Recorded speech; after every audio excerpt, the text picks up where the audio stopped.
जय श्री कृष्णा। आज मंगलवार के दिन आइए सुनते हैं हनुमान जी और मंगल देव की यह कथा। कुंडलपुर नामक एक नगर था। उसमें नंदा नामक एक ब्राह्मण रहता था। भगवान की कृपा से उसके पास सब कुछ था, फिर भी वह दुखी था।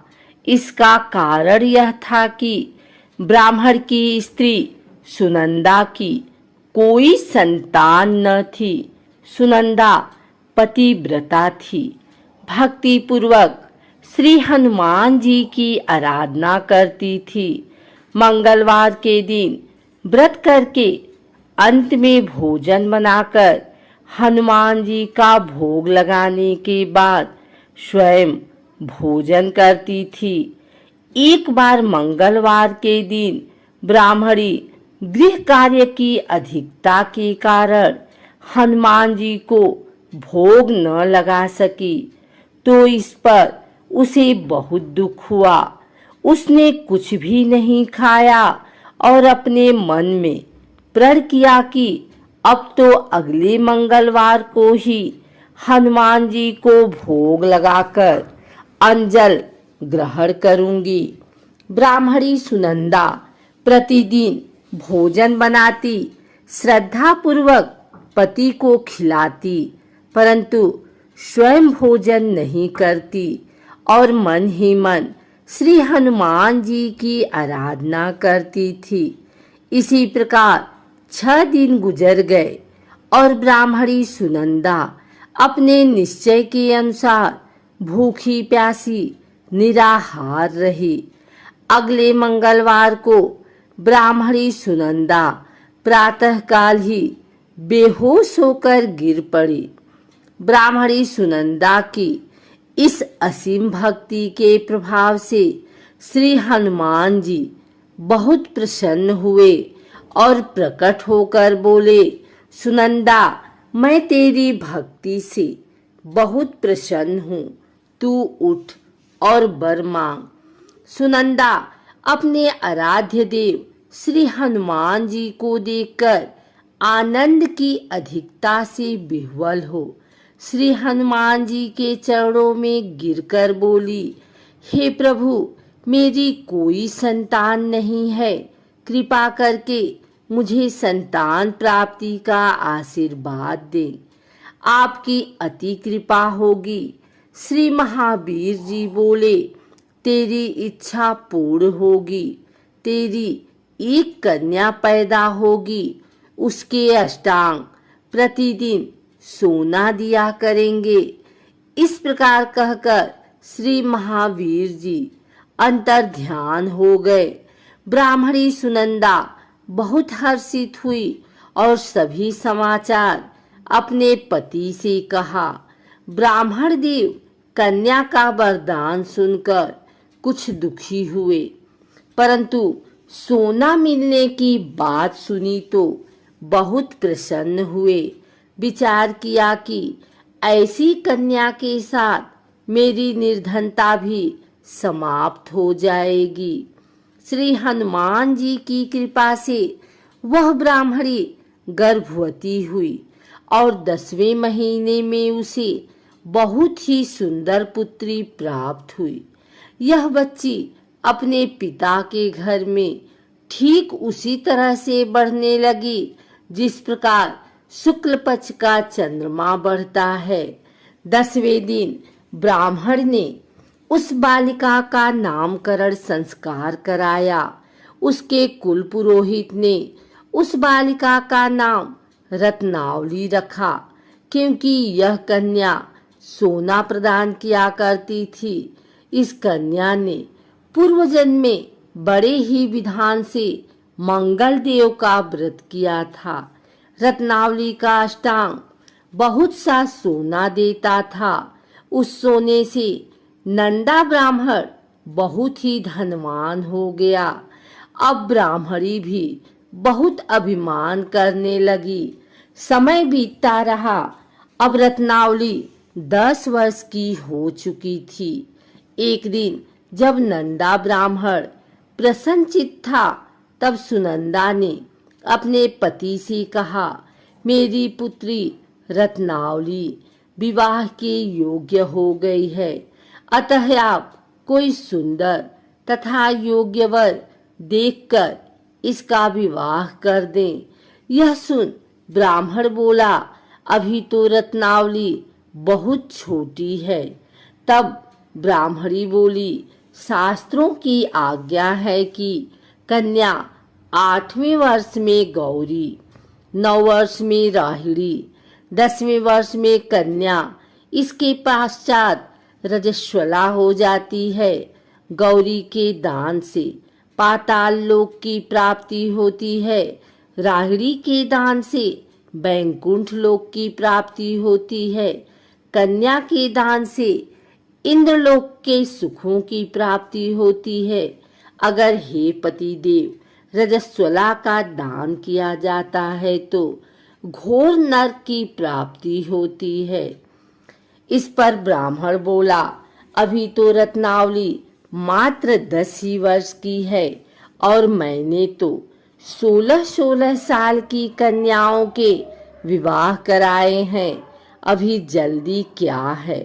तब ब्राह्मणी सुनंदा बोली, आपको तो लोभ अधिक हो गया लगता है।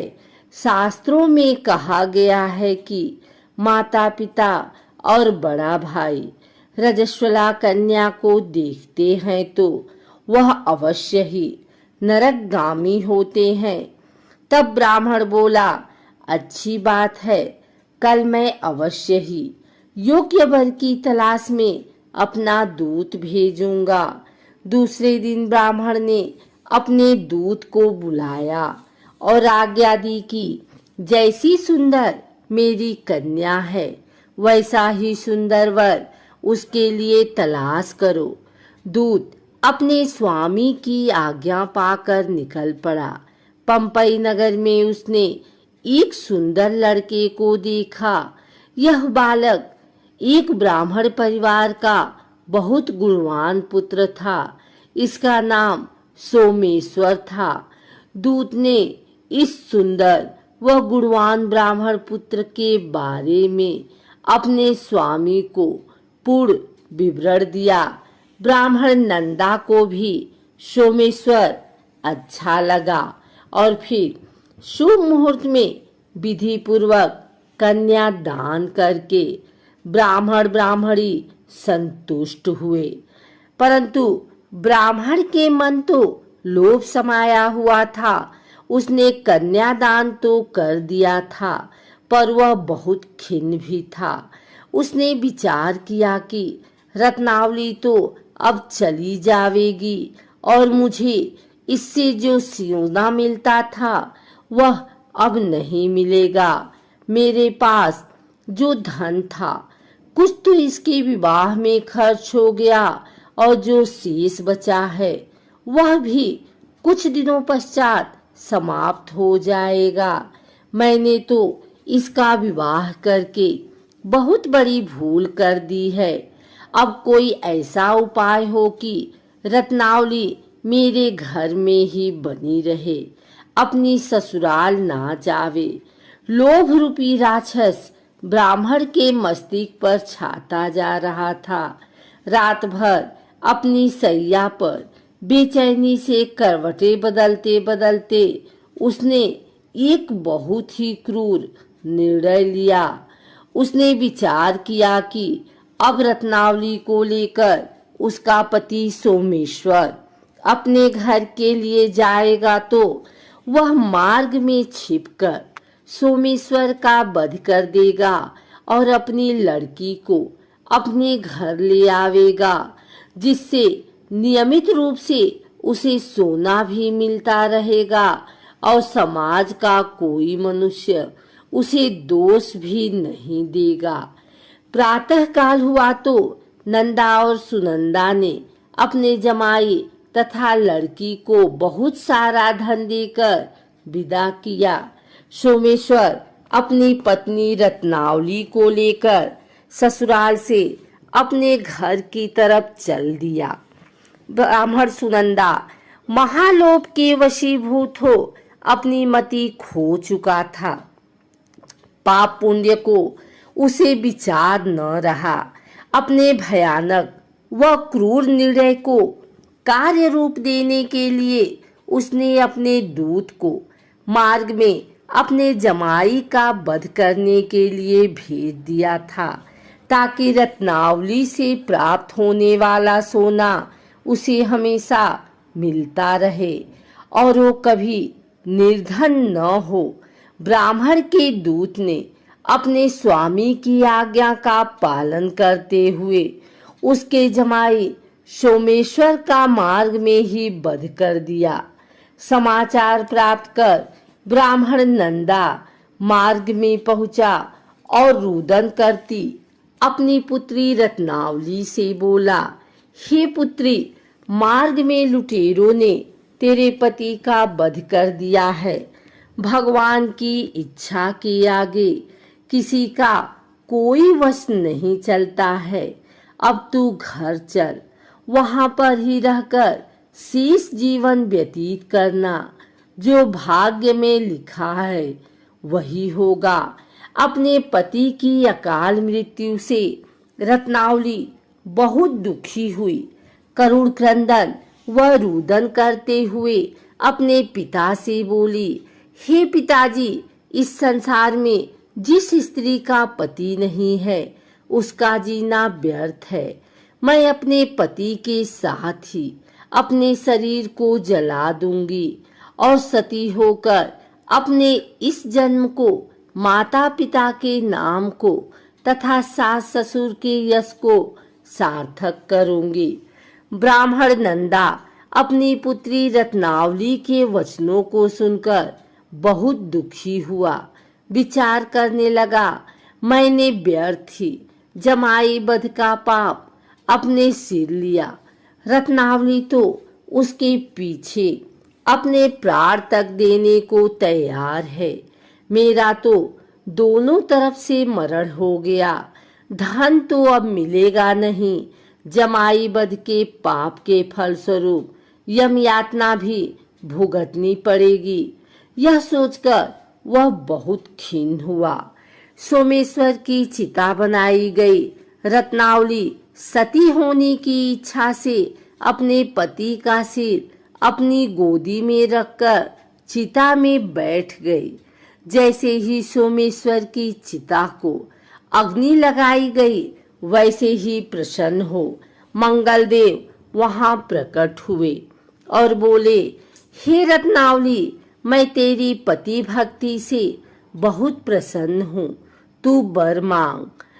रत्नावली ने अपने पति का जीवन दान मांगा। तब मंगलदेव बोले, रत्नावली, तेरा पति अजर अमर है, यह महाविद्यवान भी होगा और इसके अतिरिक्त तेरी जो इच्छा हो वर मांग। तब रत्नावली बोली, हे ग्रहों के स्वामी, यदि आप मुझ पर प्रसन्न हैं तो मुझे यह वरदान दीजिए कि जो भी मनुष्य मंगलवार के दिन प्रातःकाल लाल पुष्प, लाल चंदन से पूजा करके आपका स्मरण करे, उसको रोग व्याधि न हो, स्वजनों का कभी वियोग न हो, सर्प, अग्नि तथा शत्रुओं का भय न रहे।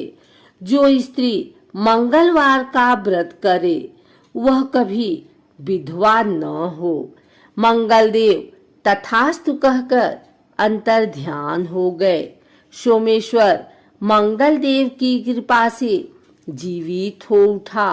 रत्नावली अपने पति को पुनः प्राप्त कर बहुत प्रसन्न हुई और मंगलदेव का व्रत प्रत्येक मंगलवार को करके व्रतराज और मंगलदेव की कृपा से इस लोक में सुख ऐश्वर्य को भोगते हुए अंत में अपने पति के साथ स्वर्ग लोक को चली गई।